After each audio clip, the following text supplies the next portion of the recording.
Good afternoon, everyone. Good afternoon. Can we bow our heads for prayer?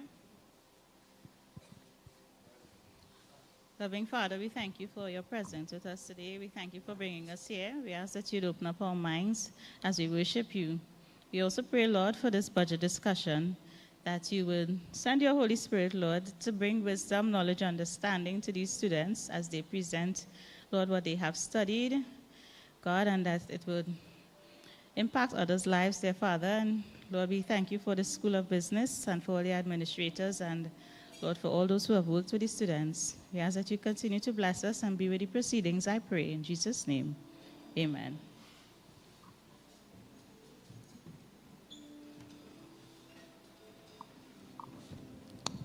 Good afternoon, everyone. Good afternoon. How's everybody doing this afternoon? Good? All right.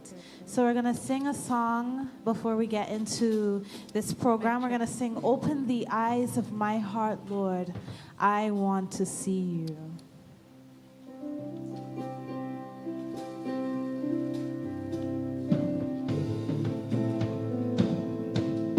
Feel free to sing with us. Let's praise the Lord together. Open the eyes. Open the eyes of my heart, Lord. Open the eyes of my heart. I want to see you. I want to see you. Open the eyes of my heart, Lord. Open the eyes of my heart. I want to see you. Let's sing the chorus together. To see you high and lifted up, shining in the light of your glory. Pour out your power and love as we sing, holy, holy, holy. Holy, holy, holy. I want to see you. Let's do it again. Open the eyes of my heart, Lord. Open the eyes of my heart. I want to see you. I want to see you. Open the eyes of my heart, Lord. Open the eyes of my heart. I want to see you. I want to see you. To see you high and lifted up, shining in the light of your glory. Pour out your power and love as we sing, holy, holy, holy. Holy, holy, holy. I want to see you. One more time. Holy, holy, holy. I want to see you.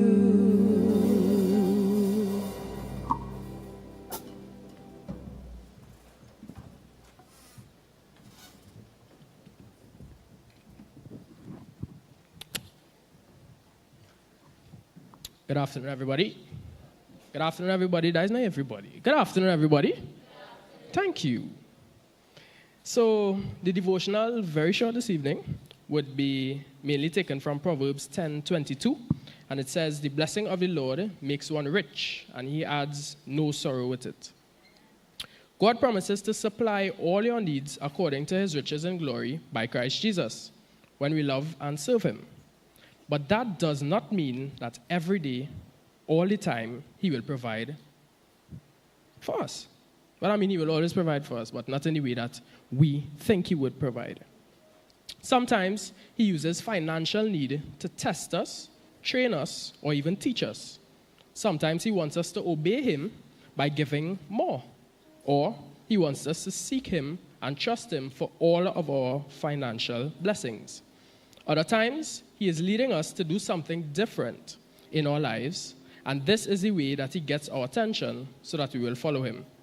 God always wants us to seek him first before anything else, because when we do that, we will receive all that we need.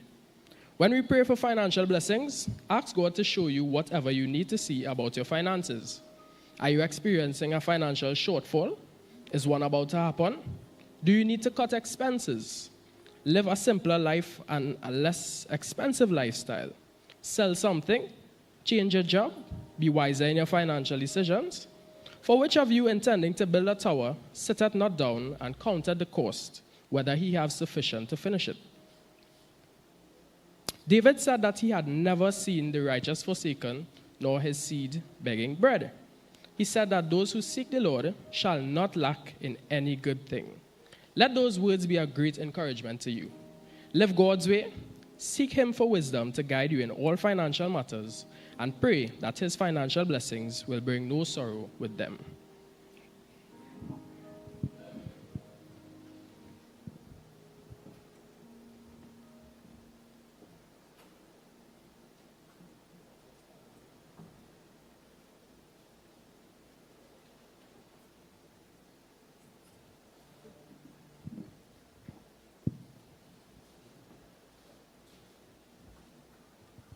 A pleasant good afternoon to one and all. Well, we are here from the School of Theology and Religion, STAR. And we're here this afternoon just to promote one special event that is happening this coming Thursday. I'm here with Kyle. Kyle, just tell me, what is happening this Thursday? Well, this Thursday we are having Open Day. Open Day, under the theme what? Baraka. Raka, which means blessing. You cannot afford to miss it. It's going to be an exciting event. It's going to be open to all our Youths. Come one and all. October the 13th, the place to be is the upper room, where we will have our open day presented to you by the School of Theology and Religion. We're going to have what?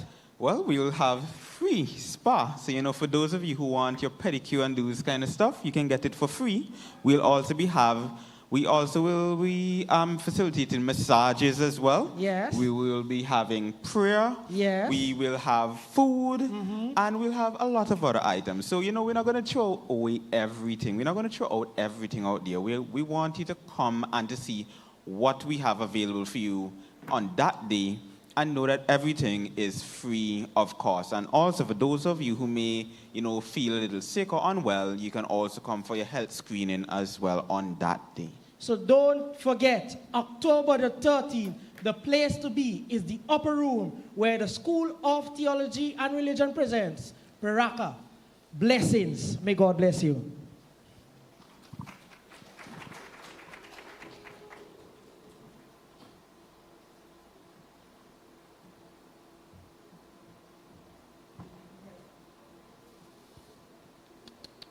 Thank you very much, School of Theology. Good afternoon, everyone. In case you don't know, my name is Sherry Lynn Ligol, and I'm the Interim Dean of the School of Business and Entrepreneurship. And this afternoon, I'm pretty proud, and I'm pretty happy that indeed the School of Business has the opportunity to host chapel this afternoon.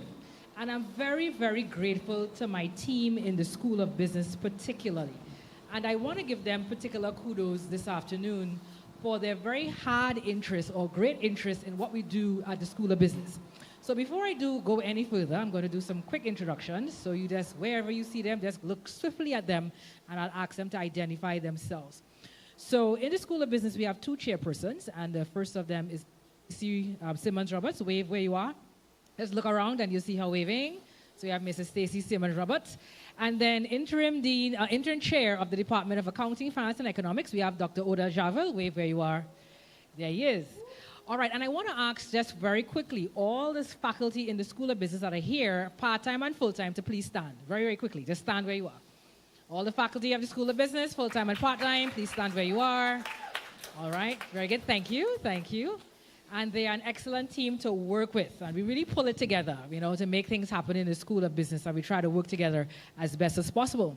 This afternoon, we're pretty excited because just last week, the national budget of Trinidad and Tobago was read, as it is read every single year. And that's always a time of peaked interest here in Trinidad and Tobago to see, very basic things like if the minimum wage has been raised or is going to be raised, or gas prices are going to change, or, are they going to raise the retirement age, or are we going to see see any changes in any different prices? The pension is if it's going to raise. Are they going to fix roads in Trinidad and Tobago? How much more money they're going to spend on police vehicles? I mean, every year we seem to be spending money on national security. Is it working? Is it not working? And so every year is a time of piqued interest in our country to hear, well, what next or what new? Is it more of the same or are there changes? And so this afternoon, here, under the leadership of Dr. Oda Javil and the team of the Accounting, Finance, and Economics Department, they are here to host a discussion and an information session to talk a little bit about the debriefing of the national budget of Trinidad and Tobago and how it affects you and me and what we do particularly. And the national budget always is a very interesting time for many people, from lobbyists to community-based organizations, to academia, to trade organizations, to labor, to employment. Are we going to see, I heard the minister talk about back pay. That's a big thing around civil servants. I mean, how much back pay are you going to get? And from what year did it start? From negotiations for trade unions, particularly, etc. So it's a very interesting time. And I was very intrigued to see that the national minimum wage. And for those of you who own property or those of you who haven't, we've been hearing about property tax for a long time.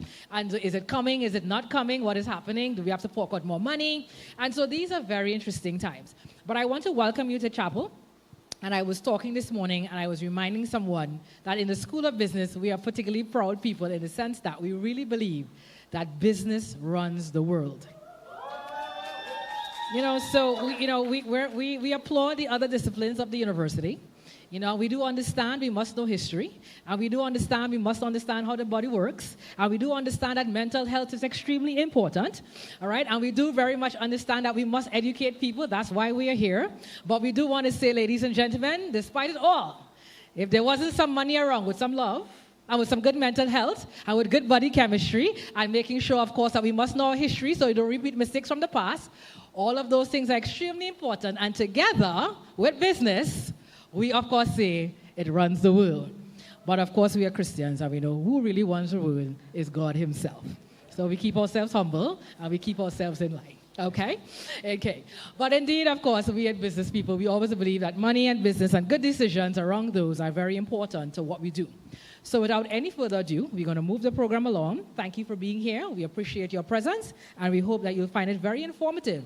And just in case you have a question or two, they will be welcome to answer your questions. So I'm going to hand it over now to Dr. Javil as he leads the rest of the program this afternoon.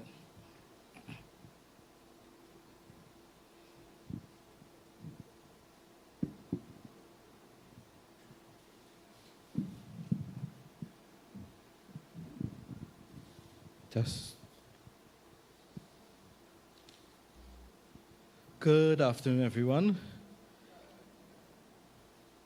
So just last week, as was indicated, we had the national budget being read by the Minister of Finance in Parliament. There were what may be considered positives, there may be what may have been considered negatives of the budget, but today, our students within the School of Business and Entrepreneurship will be providing insight and having a discussion with regards to the points of the budget. So today, with us, we have Chelsea Marin, we have Hannah Walcott, Christine Heath, Latrell Boney, Mr. Winchester, who's filling in, and we have Israel Felix and Abimbula Mirage, and Alreen Peters. So these will be our students and lecturer who would be facilitating our discussion today. Ms. Jewel Cordice and myself will be moderating the questions and discussion.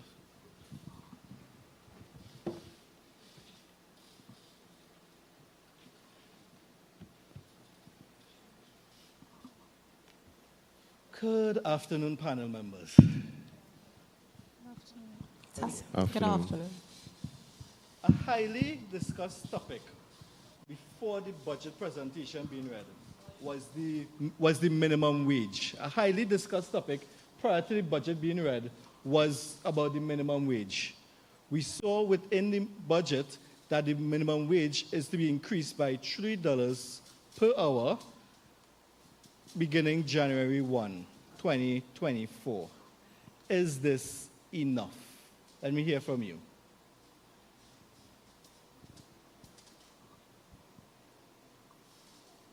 Is it enough? I must say it should be enough. It's a safe bet. I didn't hear what you said. A safe bet. A safe bet, okay? I personally believe that the rise in the minimum wage could have negative impacts on the economy, so I would think that it's too much. It's too much, all right? It has a mic there. It's a 17% increase. It would help low-wage workers catch back up to where the wage was in 2019 when it was passed before. And we just hope that all firms respond by paying the wage and not laying off people or raising prices. I would say that there is not really an ideal minimum wage, as workers would always want more and firms would always want to pay less. So I would think that we would see that the effects that it would have coming forward in a couple of months, and then we would decide whether or not it was enough. All right. I think it was necessary. It needed to happen because of the cost of living. People were struggling already. So I think that $3 increase would help some people. Fantastic. So if we were to look back within the past 3 years, starting from January 2010, we would have seen that the minimum wage was $12.50. And then as January 2015, it then raised to $15. And as of December 2019, it was then $17.50.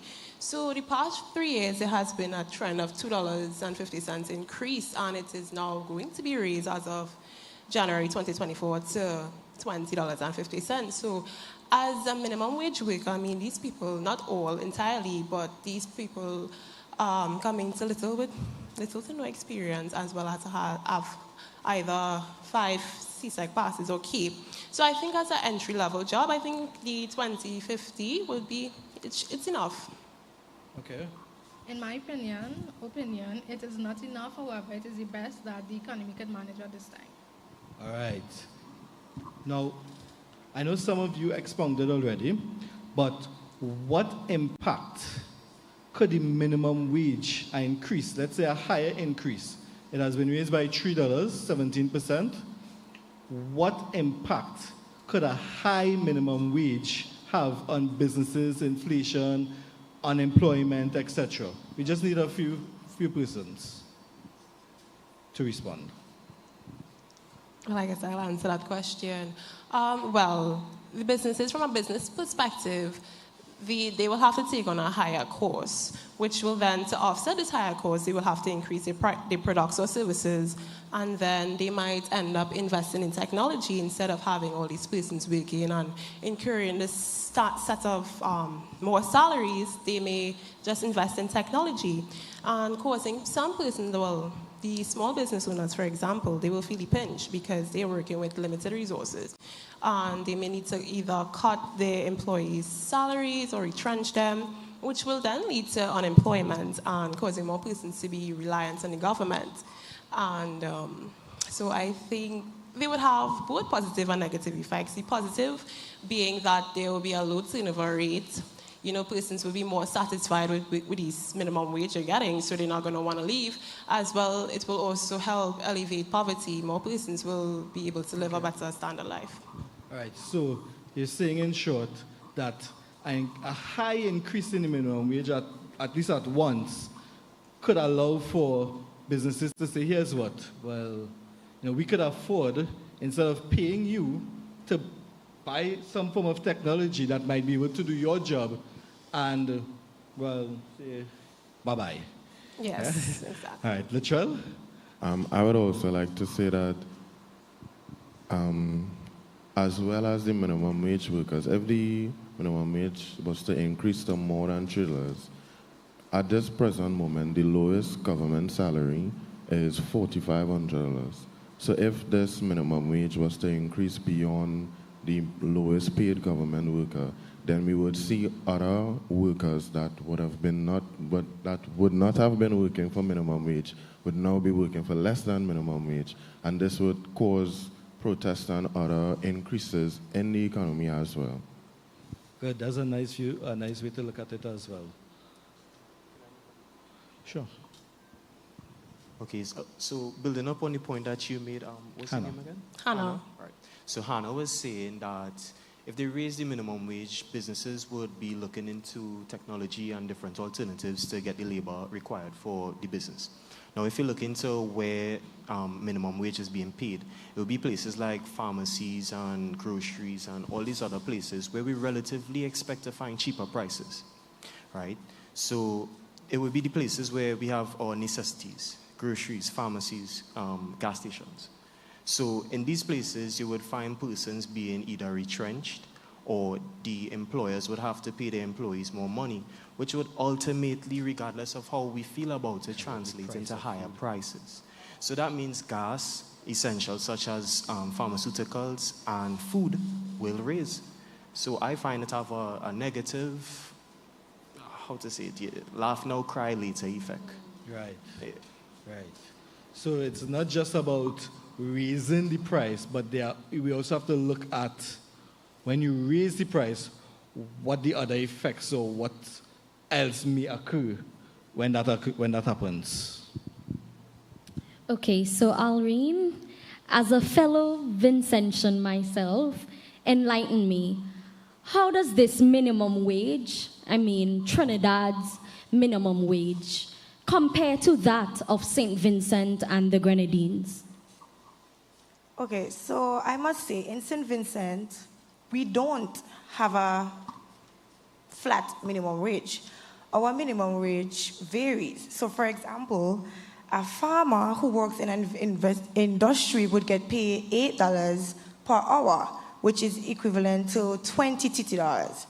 And if a farmer works on a farm, that farmer would get paid $6 per hour, which would equals to $15. So in my country, it varies. So it don't have a flat minimum wage where it say that we get paid more or your guys paid more. So in our country, it's varied based on where you work. It would be the amount you get. And for example, I would say in Trinidad, most people work for minimum wage, like fast foods and cleaners and those places, people work for minimum wages. Whereas in my country, we don't have much fast food places. So most people in my country won't really work for minimum wages. So it's based on which company or which industry, so if it's private or public, the price varied. It's not a flat fee as Trinidad and Tobago. That's true. Okay, great. Nice insight there coming from St. Vincent and the Grenadines. Abembola. Tobago has received an additional $64.2 million as compared to the previous year, their allocation. What is your take on this?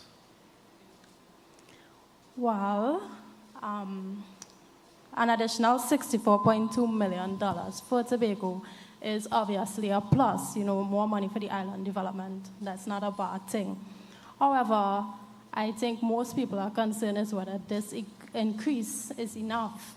So Tobago was allocated 4.35% of the budget, which works out to be $2.5 billion. And out of that $2.5 billion, $2.2 billion it was allocated towards recurrent expenditure. And that only leaves $260 million for development expenditure. And of course, we have $9 million for CPAP and $8 million for the URP. So focusing on that $260 million, right? When we talk about development expenditure, we talk about the upgrading of schools on the island, things such as debt repayments, developing the tourism plans and the beach facilities on the island. And so $260 million, that is just 10% of the expenditure that was allocated for that purpose. And so the THA has a very tight budget to facilitate all of this. And even in our post-budget discussion, the Chief Sec Mr. Farley would have said that, $260 million is not enough for developmental plans you have for the island. And just to look at Tobago, briefly, if you look at Tobago economy, you realize that Tobago tends to spend more than they earned. So according to the Division of Finance, in 2021, Tobago produced around 1.68 billion. And in 2022, last year, Tobago produced around $1.65 billion. In addition to that, Tobago annually spends $2.3 billion. So the island is in a position where it is spending nearly 2 more times than it earns. And similarly, if we look at Tobago revenue in 2021, I believe, was $290 million from taxes. And the last year's was probably around $217 million. That is just 8% of total expenditure when we work it out. That revenue could only be able to cover 8% of the total expenditure. So when it comes to the $64.2 million increase, I think that would put Tobago in a better position. Okay, so you was discussing and you mentioned with regards to Mr. Farley Augustine indicating as well, well, we have all of this to do and these different things. But over the weekend, I was looking at a quote from Mr. Ansel Dennis, the former Chief Secretary of the Tobago House of Assembly, and he said, well, I'm using his words, right? Quite predictably, Farley the whiner and Fade the complainer are crying disrespect following yesterday's budget. Their hypocrisy and disingenuousness is so brazen that they advance such bombast even when they have been allocated $300 million more over the last 2 years than the PNM-THA in a pandemic.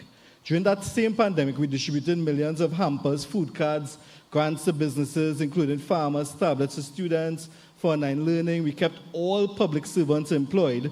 We also started and there list several projects. How does that coincide with the allocation for the THA and in terms of how it is viewed? Now, I would say this, right? Despite government, Tobago has a problem with the structure of their budget.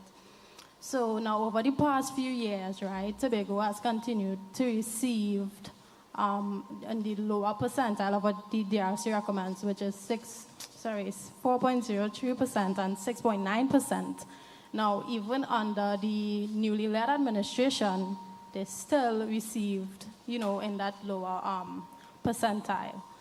So if we look at Tobago budget, and not even now, but in the past, with the past administration under the other government, we see that most of Tobago expenditure goes towards recurrent expenditure. So in the budget that was just read, 88% of the funds is expected to go towards recurrent expenditure, and recurrent expenditure is stuff like the salaries and wages, maintenance and utilities, so stuff like your water and electricity, operational costs, so, office supplies, equipment, fuel for vehicles. So do you think they play in politics, or is really probably not enough? I would say, obviously it is not enough for the plans. But what I'm saying is that Tobago has a problem with the structure of the budget. So if they were to allocate some of that into the development expenditure opposed to the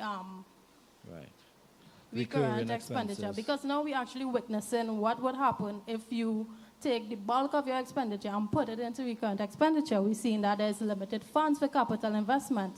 So your healthcare and your schools, reduce economic growth, and the budget is not sustainable. So the failure to maintain budget sustainability, because you have recurrent expenditure is increasing, or in this case, it consistently takes up the bulk of the allocation, and the revenue isn't corresponding to meet that increase. So when you talk about the increase, the DRC isn't, the central government isn't convinced enough to give Tobago anything around 6.9%. So I think Tobago now needs to utilize with what they have. As I said, the budget structure, along with the budget constraints, is what is hampering Tobago. So I would advise them to develop their private sector, because the Division of Finance, I think it was around last year, had data that 54% of the population works for the public sector and only 46% works for the private sector. And we know the private sector is the primary driver for economic growth. So Correct. Tobago should definitely develop the private sector, address market failures, things such as asymmetric information, the monopolies on the island, including the issuing of the contracts, and the lack of competition. Tobago need more MNCs, more competition on a whole, because that can result in, better quality for citizens, influence lower prices, and ultimately consumer welfare would increase. So Tobago needs to be realistic and say, hey, the central government is not going to give us $4 billion. Let's be smart. Plan properly. The tourism sector isn't, as much as they believe that is the economic driver. In the past 3 consecutive budgets, the financial sector actually outperformed that sector. So Tobago needs to diversify, maybe invest, and not even Tobago alone, but nationally, Trinidad and Tobago. The financial sector is actually a sector that has potential. I mean, the government, some weeks ago, actually issued some bonds. They sold nearly $600 million in bonds, US. And there was an oversubscription. So you see there's some potential there, demand. So. Yes, good. Thank you very much, Abimbola.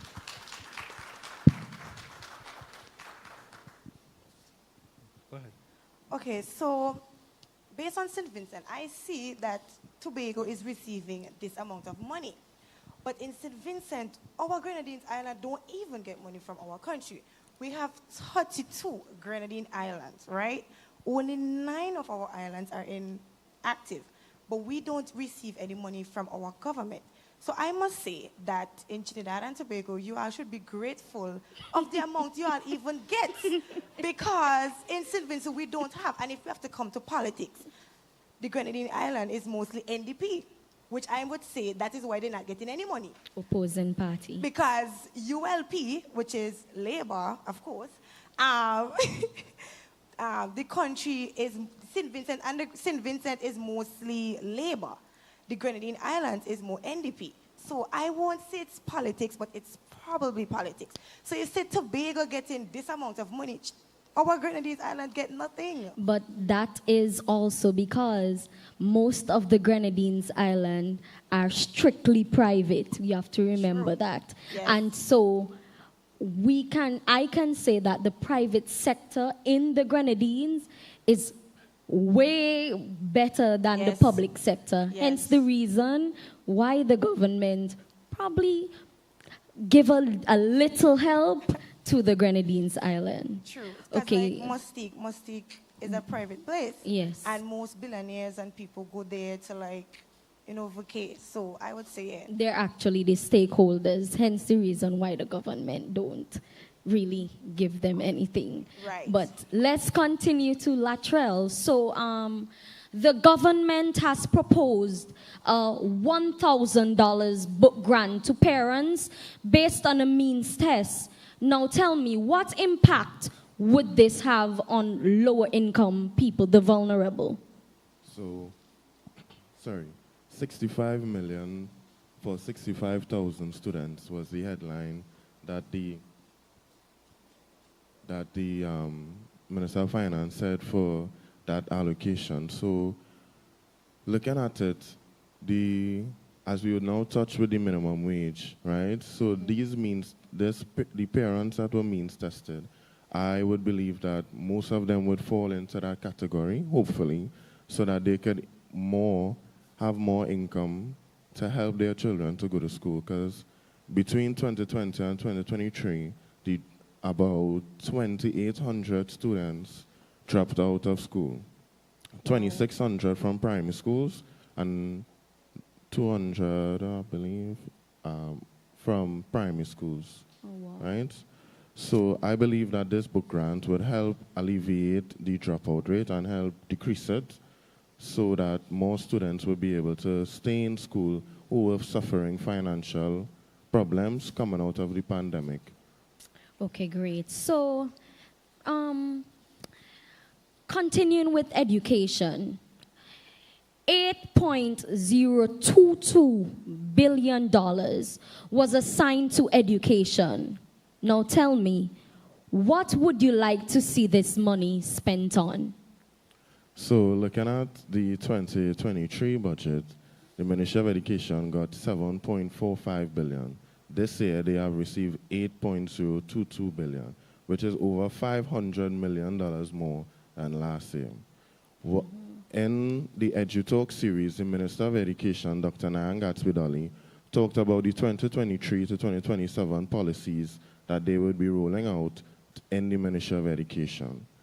3 of these factors, or these points, is what I would like to see the money being spent on, which is the human resource development, the curriculum reform, and the the equity in education in government secondary schools.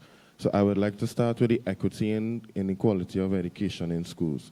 So this policy would ensure that every single government school that you walked in, you would receive the same quality of education, thus bridging the gap between the higher performing schools and the lower performing schools. And this would in turn help the human capital in Trinidad and Tobago grow. And this would see that the human capital of Trinidad and Tobago would provide, it would be less crime in the country because we would have more upstanding and working individuals, students coming out of school. And sometimes students drop out of school because of the quality of education that they receive, whether it be the schools aren't infrastructurally sound, the teachers not coming to school, all of these issues. So investing in this sector, in this policy, would help a lot of students in the country. Also, the human resource development of the Ministry of Education is a big part to play in the budget. Well, in the ministry itself, sorry.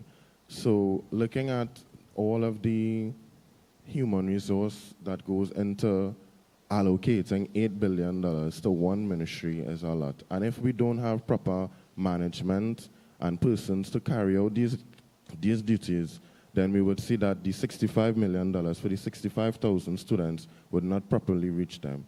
So investing in this would also help investing into the students and to the teachers of the country.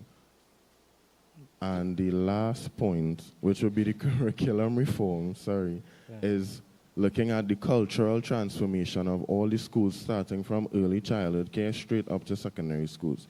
This would include strengthening the Trinidad and Tobago curriculum in schools, so teaching students from an early age to be proud of their country, to take care of their country, and stuff like that. So I believe that, and this would lead into Christine's point, which is national security, that if we start with students from early childhood care and teach them to be proud of their country, that they would not be swayed into crime. Good, and I wanted that link to happen right there, even as we go into to national security. But Alwyn would like to share a comment here before we segue into national security. Okay, so compared to St. Vincent, I see that Trinidad is giving money out to students. In St. Vincent, yes, our public schools are free, but when we get at Farm 5, we pay for our own CXC. Whereas in Trinidad, you guys get CXC for free. So I would say that Trinidadians is a bit too grateful because... Grateful or ungrateful? Oh, ungrateful, because I don't see why y'all crime rate is still high. The fact that you guys have education here free, but in St. Vincent, we have to pay, but our country is smaller, but we don't have much crime rates as you guys.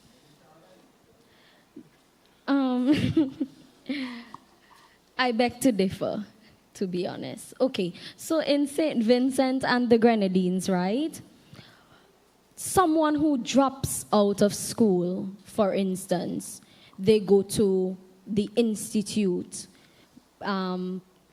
If they're pregnant, drop out because of financial issues or whatever.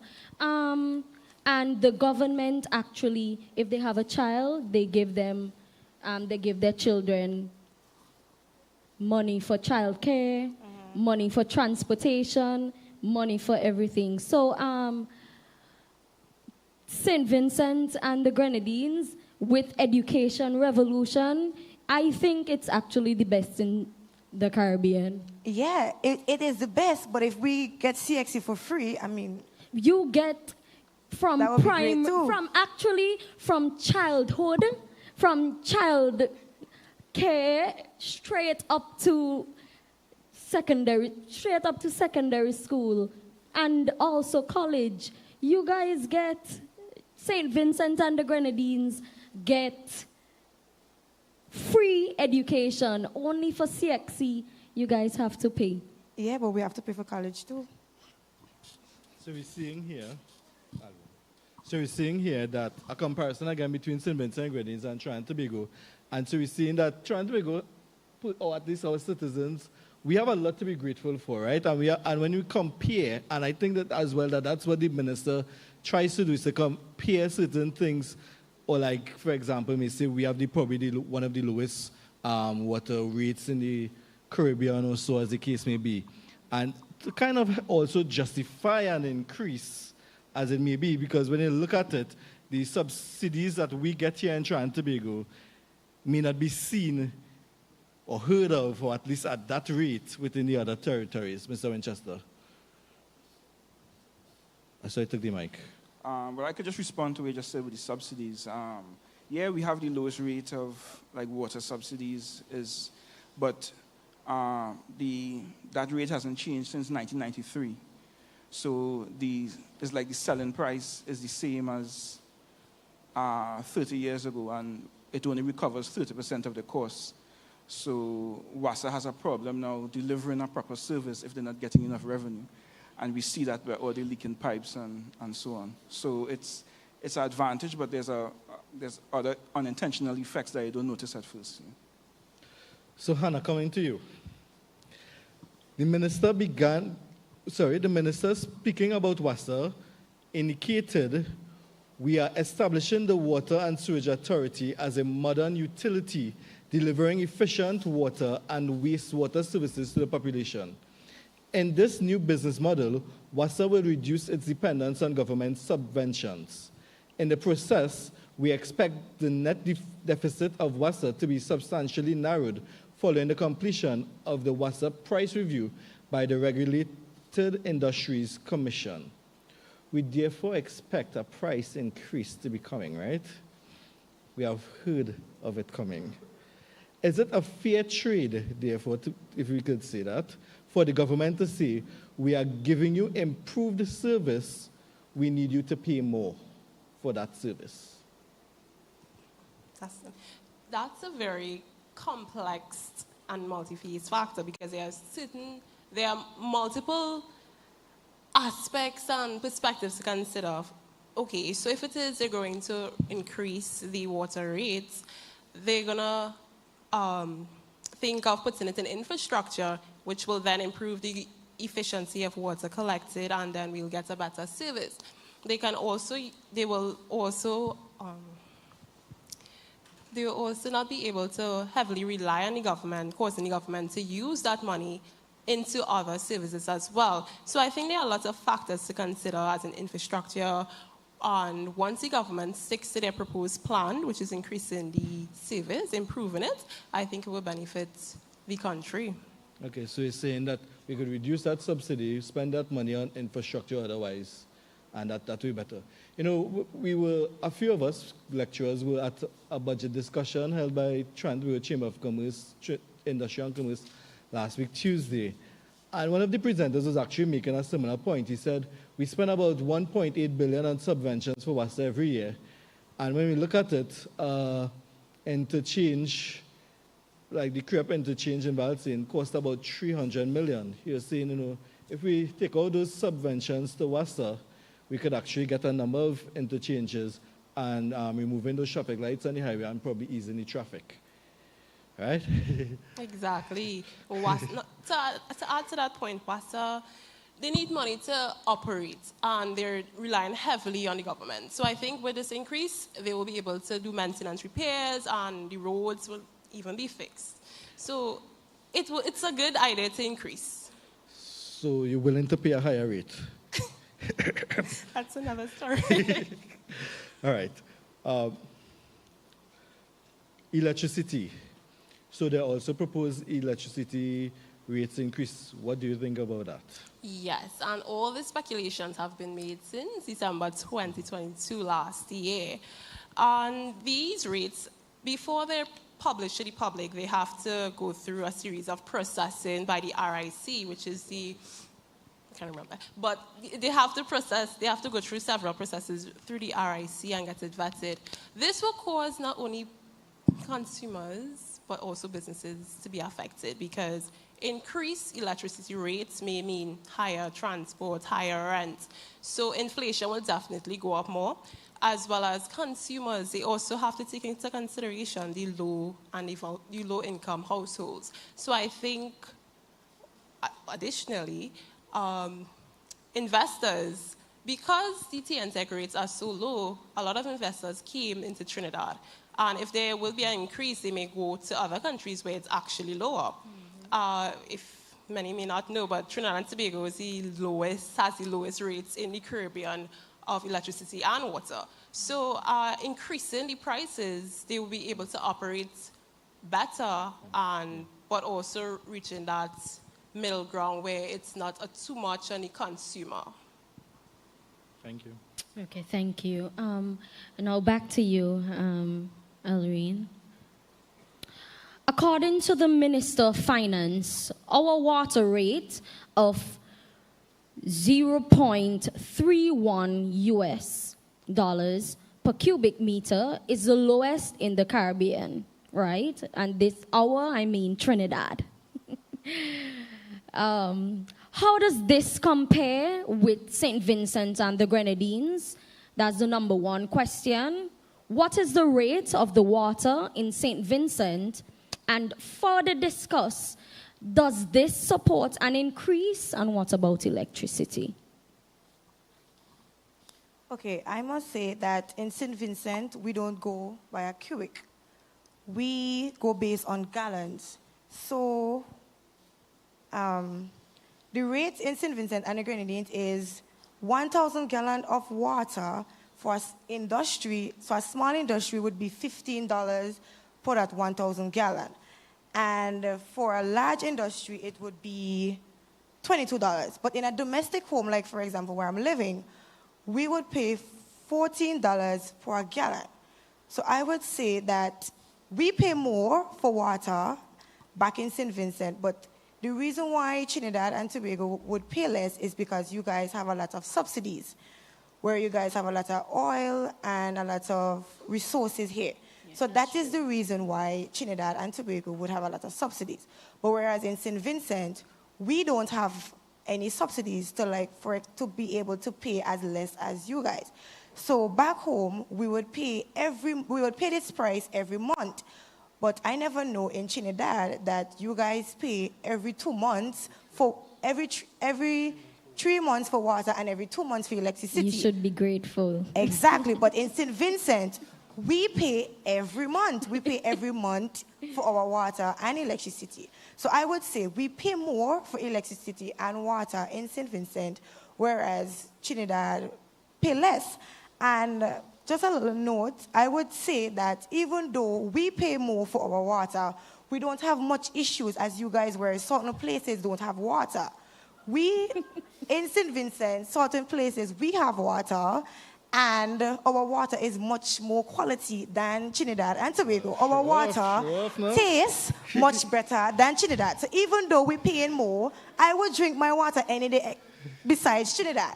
And also, for electricity, I know certain places in Trinidad do not have electricity. But in St. Vincent, everywhere have electricity. So I would say that even though you guys pay less and we pay more, we live in better. So you're saying that an increase is warranted? So you're saying an increase for better service is warranted? Yes, I feel that Trinidadians should pay more. Hannah wants to come back in here. Go ahead, Hannah. So just to add to what my colleague is saying, Trinidad and Tobago rates has not increased, as Mr. Winchester also said, since 1993. 1993, which is approximately some good 14 years, instead of it being raised every 5 years. So there's that to consider. Yes, there's that to consider. So with the increase, TNTech will be better able to deliver proper service to the country. Mr. Winchester. Yeah, just a few things. So the rate we pay for water is the same rate as in Press the button. Testing, right. So the rate we pay for water, right, is the same rate we pay in 1993. On paper, that looks good. The problem with that is that WASA only recovers a third of the cost. And for WASA to provide water, they need money. They incur a cost to provide us with water. If they're not receiving money, then they can't fix pipes. If they can't fix pipes, then pipes leak. If pipes leak, that means you need a water tank. You have to buy a pump. You have to buy bottled water, or you're not getting water at all. When there's leaking pipes, it mixes with asphalt, and then you get potholes and sinkholes. And you have to spend thousands of dollars fixing your car every year. And the government has to spend money fixing the road, and then they'll pave the road, and then WASA would then do what? Dig up the road, and then WASA will come and, right? And it's just wasting money. 53% of water produced in the country is lost. 53% goes right back down the drain. You know why? Because the pipe's leaking. So, and the reason why the pipe's leaking is WASA has no money to fix it. So the low price on paper looks good, but it have unintended consequences, and you end up paying for it in an indirect way. And right, and that's why I say it's better in our country, because we pay the full price for our water and electricity, so we have better resources back home. All right. Interesting discussion, right? Let's get a bit to crime. Christine, $80 million have been allocated to the TTPS for purchasing of new vehicles. Is this money well spent? And what about those vehicles that are parked up that people believe could be refurbished? So the 80 million can be beneficial, but I think the main underlying issue is the fleet management and maintenance policies put in place for these vehicles. We also have to look at what kind of cars they are purchasing for the TTPS to use. The life expectancy of a police car is a lot less than a civilian one. Some of them only last about 2 months because of the bad roads, as Mr. Winchester was talking about. 2 months. Yes, and they have to go off-road a lot in these forested areas. And we also need to look at where they're getting their vehicles serviced. The Vehicle Management Corporation was the main business doing that, but a few years ago, they stopped for a short while because they had no money. TTPS owed them a lot of money, so they stopped. They have started back recently, and another business that was also servicing the TTPS actually sued the government earlier this year for $2 million because the government wasn't paying them. So to service these vehicles are extremely expensive, so we need to have proper policies to make sure they're being maintained. Police officers need to be trained in how to take care of these vehicles, at least identifying issues earlier on, being more careful. I know that situations will arise, obviously, that they can't, fatalities will happen, but they still need to be aware of how to properly maintain these cars. And with the 400 plus vehicles that are just in the junkyards, why are we not taking the parts of these vehicles and selling them? And that money can be used to help service vehicles and decrease that cost. Right, yeah. So instead of just those vehicles just lying waste there, you could probably take up engine probably from one, put into a next one that probably need an engine, rather than just parking them up and say, well, the government will buy a next fleet of vehicles first, or pay for a next fleet of vehicles first, right? But yeah. I also saw, I know you mentioned with sometimes they have to go off-road. I noticed that a lot of the new vehicles are SUV types and vans, which I guess would help in that regard as well. Yes, that should definitely help. I think, I'm not sure the exact time, but the police officers were advocating that they needed the SUVs, vehicles, and a comment was made that why do they need these luxury vehicles to drive around, but it would help them a lot, and in the long run, decrease the maintenance cost, and I think they could also look at getting electronic vehicles as well. That will increase the life expectancy of the cars, so they would not have to buy as often and spend as much money to maintain them. All right, good. So the government has, indicated through the budget, the Minister of Finance, that they'd like to see police recruits increase from 300 to 1,000.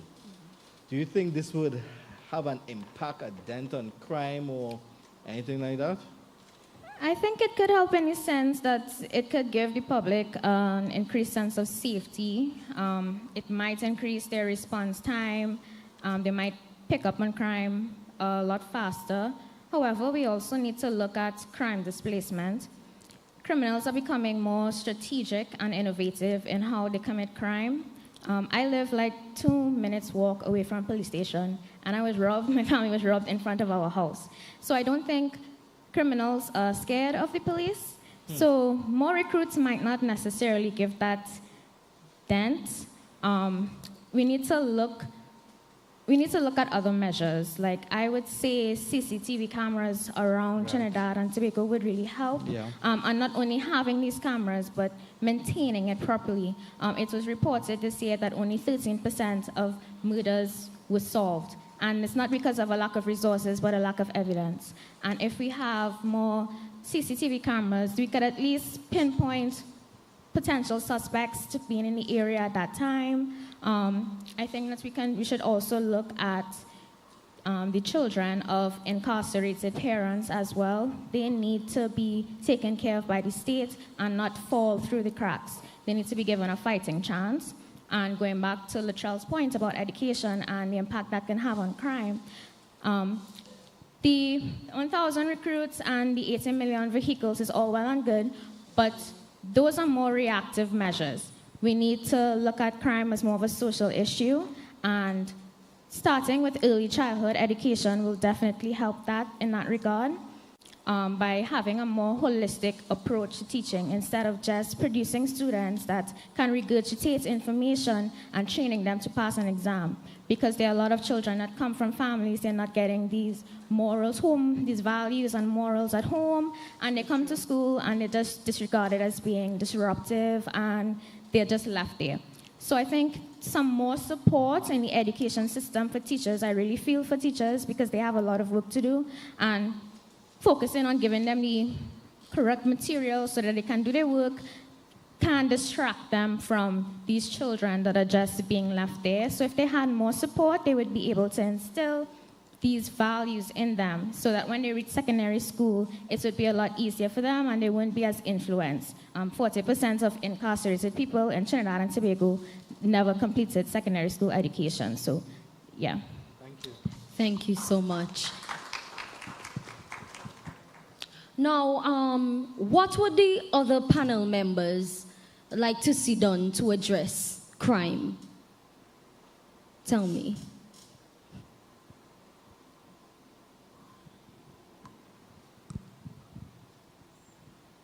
I would say probably considering bringing back corporal punishment in the school system may be a way to address. Wow. I strongly disagree with that. Me too. I think that especially with this generation of children, we are realizing that corporal punishment does not work for everybody. Children need to be equipped with the correct mechanisms on how to deal with conflict using their words and emotions and other means of getting themselves to express themselves. You see lots of videos circulating with secondary school children getting into fights. And a lot of them, they're experiencing that at home. They're getting cursed. They're seeing their family members fighting and resulting to violence. But they need to have the proper emotional support and taught how to deal with conflict that way instead of with corporal punishment. Thank you. Great point, though. Anybody else? I would also like to say that mental health plays a big part in crime in the country because there are a lot of young children who experience a lot of trauma, especially those that grow up in the crime-ridden areas that have grown up seeing someone they loved and cherished killed or robbed right in front of their eyes. And this sometimes does not take a positive effect and takes a very negative impact on these young children. And instead of going to get help from a reputable mental health facility, they instead turn to crime or persons in the community who may be trying to lead them down the right road, but it's really the wrong road. And I would also say that the mental health in Trinidad and Tobago is often stigmatized as going to St. Anne's in the madhouse, and that is not a positive thing, as persons who are going through depression or traumatizing things and cannot express it, your parents or persons in the community might just tell them, well, you mad, you're going to madhouse or something, and shun them away instead of trying to get them the help that they need. And they would turn to drugs and other things. And that's so true. Good point. I believe that poverty and crime have a direct correlation. True. Where there are persons who cannot afford, there are persons who are willing to do anything. And that is the reality that a lot of crime bosses and all the persons that we would blame for the crime in society, that is the reality that they would have taken advantage of. You're a youth man, you have a baby on the way, you don't know nothing about working or how to see about him. Anytime I have anything bad to do and I want somebody to do it for me, I'll let you do it. If you was working somewhere and you could have been able to mind your child or whatever the case, maybe you would not have an opportunity for me to take advantage of you in that situation. So in the instance where on top of the high unemployment rate, in Trinidad, we are about to go through a fiscal financial year where we would have a higher minimum wage that would translate into higher prices on the bare minimum of goods.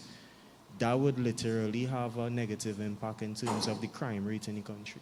Good. So, sorry, but we pressed for time, so we have to move on. We have Chelsea and Israel. Israel, you please speak on. We have a question for you on agriculture. Okay. So every single year, the food import bill has been increasing. 5 billion in 2019 to 2021, with $7.3 billion in 2022. Is the government doing enough to lower the food import? Bill? okay, so with regards to the food import bill, in Trinidad and Tobago, for the vast majority of the goods that we use on a daily basis, majority of it would be imported. These range between products such as rice, flour, peas, some of the simplest things that we take for granted each and every day. The government would have to put things in place for those goods and stuff to be subsidized via the food import bill. So we have an issue where in the past times we would have seen various supply chain disruptions, and those would have had negative impacts on the prices of such materials. In the past, we would have had a rise in corn because we weren't able to import it as we usually would, and that would have translated into higher prices on the grocery shelves. So with regards to the question, I don't think that the government have been putting enough effort into lowering the food import bill, mostly because of the fact that we have not been doing much to boost our local agriculture economy. So if it is we don't have rice and we don't have wheat that we plant on our own, we are forced to import it. We have to eat.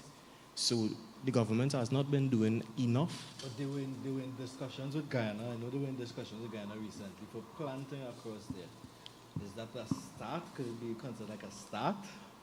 Yes, that may be a start, but we have seen in the past that the government will talk about things and not exactly act on their thoughts or their conversations. So we are waiting to see what may come out of that. But in the meantime, what are we supposed to do next month then when we have to import more food? All right, one more question quickly. The government proposes to make agriculture sector tax-free. How does that help? the government would have put things in place to remove the taxes attached to the agricultural sector. They would have done this as an initiative to encourage more agri-entrepreneurs within Trinidad and Tobago. And I believe, yes, that is a good step in the right direction. However, it is not enough. It is as simple as saying that, well, go ahead now, we win tax all, but nobody actually doing the work. Right. So as we come back to the initial problem where we had with the food import bill, lowering the taxes does nothing to lower the food import bill. Right, good. Chelsea, as we come close to a close, what are your expectations for the government with its allocation of $7.409 billion to health? So the government has allocated $7.409 billion to health. What are your expectations for the government's use of that money? Well, with the amount allocated to healthcare, I would expect the government to use pre-care, which is you take people and screen them beforehand or before any major medical illnesses. So I would like to see them do this annually, and it could also be mandatory that everyone comes, mandatory, everyone comes, they come every year, like when you're young, you have to go with your papers to get a shot. We would like to see them do it mandatory, where you go to get your screening, pap smear, mammogram, so you can catch illnesses before it gets worse. I would also like to see them provide safe facilities with upgraded equipment, because COVID-19 was a great example as to how Trinidad and Tobago doesn't really have a good healthcare system, where there wasn't enough beds, people were outside, So with this amount, we would like to see them upgrade equipment of such. Also invest in digitalized systems, where you don't have to wait as long as your medical, everything will be there one time. You don't have to wait for them to come and get your information manually. It will already be on a system.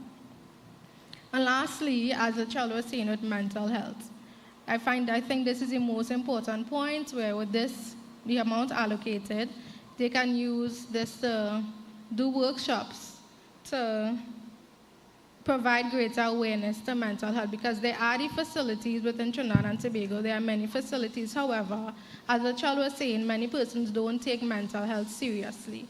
So with these workshops, they can start from primary school, secondary school, where parents come in with their children, and they do workshops to teach them what is mental health, how to view it, and such and such. Okay, great. Thank you. Mr. Winchester, I know you're standing in for Chrisia with regards to energy, but if you could give us a response in 10 seconds, how does the signing of the agreement, which just occurred with Venezuela to develop the Dragon Field and Manatee Field, benefit Trinidad and Tobago? How do you see the energy sector moving forward? Brief as you can be, please. Okay, Trinidad and Tobago is a gas economy. For the economy to grow, we need natural gas. We have a shortage of natural gas. We need about 4.2 billion cubic feet per day. Right now, we are 2.7.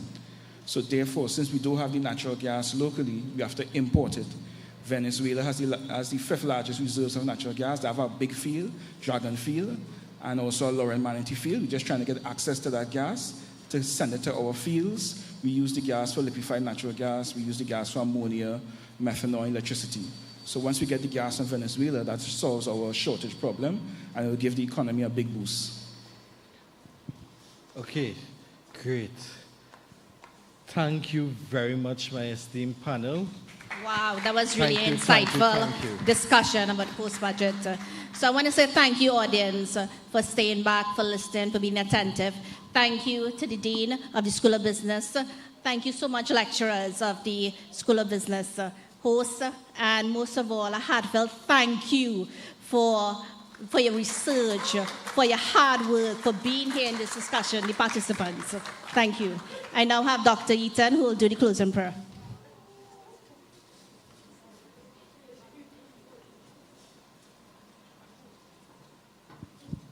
Thank you.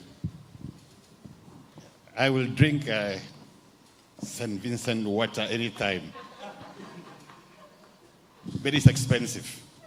And water everywhere, better a drop to drink in Trinidad. Well, a lot has been done by each of the panelists analyzing the budget. I was actually listening to hear what would be the position of the researchers on the increase in the retirement age from 60 to, is it not 65? How that would affect your NIS contribution. Anyway, that's for another time. Let's rise for a word of prayer.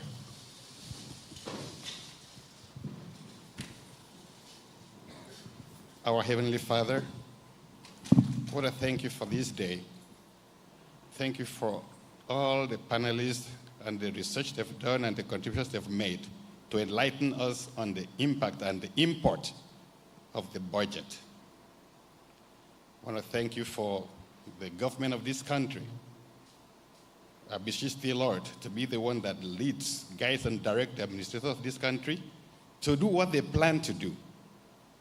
Because it's one thing to budget and plan, another one is to execute.